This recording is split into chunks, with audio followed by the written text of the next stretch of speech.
Assalamualaikum warahmatullahi wabarakatuh. Selamat siang dan salam sejahtera bagi kita semua. Yang terhormat, Ibu Dr. Randa Ermawati Arif MPD selaku dosen pembimbing mata kuliah keterampilan berbicara dan teman-teman yang berbahagia. Pertama-tama, marilah kita ucapkan puji dan syukur kita atas kehadiran Allah Subhanahu wa Ta'ala yang telah melimpahkan rahmat dan karunia-Nya kepada kita semua, sehingga kita masih diberi kesehatan di tengah mewabahnya virus COVID-19 di negara Indonesia yang kita cintai ini. Teman-temanku, pada kesempatan kali ini, saya akan memberikan sebuah pidato yang berjudul Revolusi Mental bagi Generasi Muda. Kenapa saya memfokuskan revolusi mental bagi generasi muda? Karena generasi muda adalah generasi tonggak bangsa yang akan menjadi penerus perjuangan dan kepemimpinan bangsa ini. Teman-temanku sekalian, Indonesia adalah negara yang luas, negara yang kaya akan budaya, pulau-pulaunya yang luas, dan sejak Indonesia merdeka, Indonesia sudah menjadi sorotan dunia. Teman-temanku, seperti yang kita tahu, revolusi mental adalah perubahan cara pandang, pola pikir, sikap, dan perilaku kita dengan integritas, etos kerja, dan gotong royong. Teman-temanku, saat ini generasi muda telah mengalami banyak permasalahan yang menyangkut dengan pribadi mereka sendiri.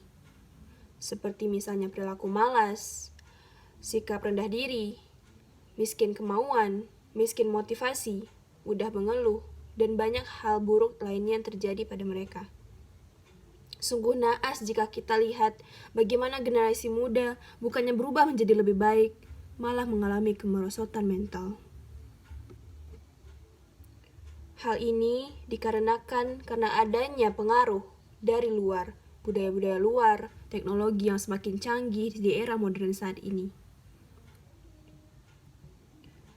Saat sekarang jugalah generasi muda yang harusnya bersikap santun, berkarakter, berbudi pekerti baik, malah jarang kita temukan di tengah masyarakat, bahkan sudah memudar di tengah masyarakat. Jika dibiarkan terus-menerus, generasi muda akan melahirkan pemimpin yang tidak berkarakter, pemimpinnya ahli korupsi, kolusi, nepotisme, etos kerja yang tidak baik, bobroknya birokrasi, hingga ketidakdisiplinan akan lahir di setiap sendi-sendi kehidupan bangsa. Lantas, mau dibawa kemana masa depan kita? Tanyakan pada diri kita, kenapa Indonesia tidak pernah maju? Indonesia masih saja negara berkembang. Di saat semua negara yang dulu sama berkembang sekarang sudah maju, itu harusnya menjadi contoh untuk kita. Generasi muda saat ini taunya hanya tawuran, narkoba, seks bebas, hal-hal negatif lainnya yang dapat merusak karakter bangsa. Banyak sekali yang berpendapat mengenai revolusi mental. Contohnya saja oleh Bung Karno, Presiden Republik Indonesia pertama Indonesia. Menurutnya, revolusi mental merupakan satu gerakan untuk menggembleng manusia Indonesia agar menjadi manusia baru. Manusia yang berhati putih, berkemauan baja, bersemangat ala Raja Wali, berjiwa api yang menyala-nyala. Dan menurut Presiden kita sekarang, Joko Widodo, revolusi mental adalah untuk lebih memperkokoh kedaulatan, meningkatkan daya saing, dan mempererat persatuan bangsa. Penting sekali revolusi mental ini, teman-temanku. Prinsip revolusi mental juga banyak sekali. Revolusi mental ini berfokuskan pada gerakan sosial dan ada tekad dari kesungguhan pemerintah. Lalu harus ada bersifat lintas sektoral, bersifat partisipatif, yaitu kolaborasi pemerintah, masyarakat sipil, sektor privat, dan akademisi. Nilai-nilai yang kita kembangkan dari revolusi mental ini bertujuan untuk mengatur kehidupan atau moralitas publik. Kita ambil contoh dari sikap menyontek. Di dunia persekolahan, perkuliahan, siapa yang tidak tahu apa itu menyontek? Dan saya yakin, setiap orang pasti pernah melakukan apa yang namanya menyontek. mencontek dari generasi pertama, seterusnya akan diikuti oleh generasi seterusnya jika tidak ada perubahan. Itu merupakan hal negatif yang dapat merusak karakter bangsa kita. Contoh lainnya, masyarakat atau generasi muda kita saat ini lebih banyak menghabiskan waktunya dengan bermain handphone atau smartphone daripada membaca buku. Padahal lebih banyak positifnya atau manfaatnya jika kita membaca buku. Walaupun sehari itu hanya 3-5 lembar saja. Kita akan mendapatkan banyak ilmu di dalamnya. Namun, generasi muda lebih suka membaca di HP-nya, dan itu yang dibaca bukan tentang pelajaran, melainkan komik atau cerita-cerita romantis yang tidak ada gunanya. Memang kita butuh refreshing, tapi kita tidak bisa merefreshing diri kita setiap hari. Kita juga butuh berpikir, bukan menghibur diri kita terus-menerus.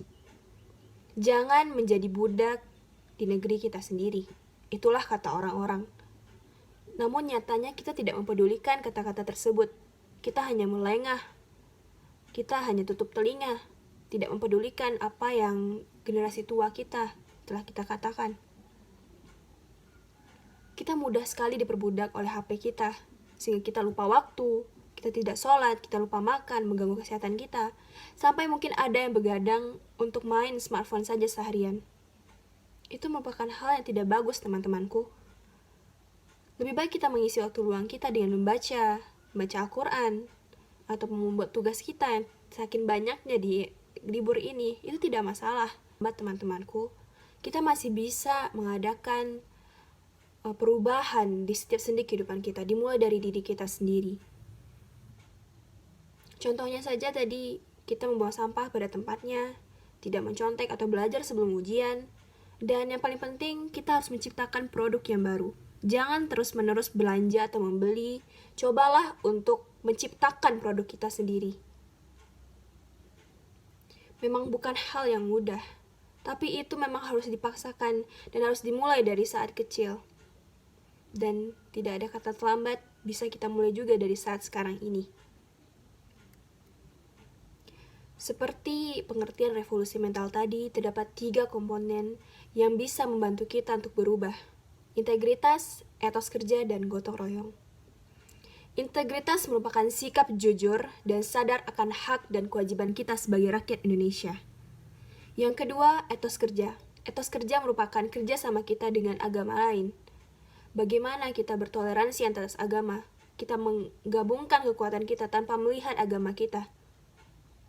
Yang ketiga, gotong royong. Gotong royong adalah kerjasama dan disiplin. Kita harus disiplin akan waktu. Karena waktu itu berharga. Itulah cara agar kita bisa memaksimalkan perubahan bagi diri kita dan orang lain. Banyak sekali cara agar kita bisa berubah. Pertama, sebagai diri kita sendiri dulu. Sebelum kita berubah, kita harus punya role model. Sebelum pemerintah mensosialisasikan revolusi mental, tentu pemerintah dan utama pemimpin bangsa ini terutama sudah merevolusi mentalnya. Harusnya seperti itu. Sehingga pemimpin itu bisa menjadi panutan bagi rakyatnya.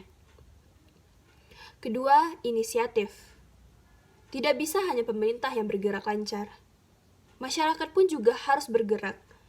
Dan sebagai generasi muda itu kita harus bangkit dan berubah. Yang terakhir itu konsistensi.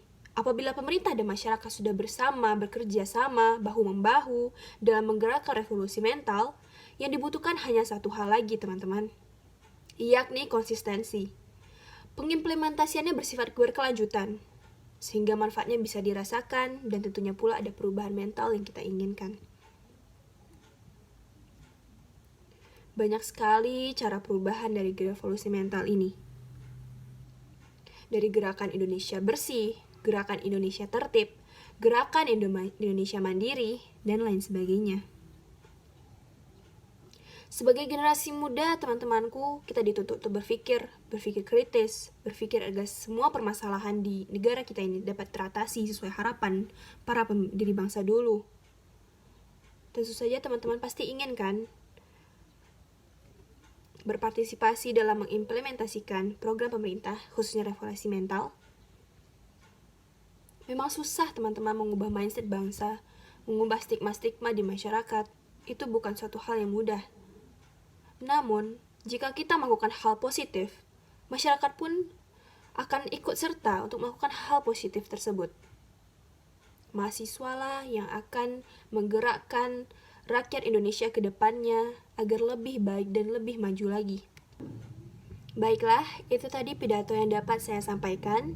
Terlebih dan terkurangnya, mohon dimaafkan. Burung dara, burung cendrawasih, cari dulu di Papua. Cukup sekian, terima kasih. Semoga bermanfaat untuk kita semua. Assalamualaikum warahmatullahi wabarakatuh.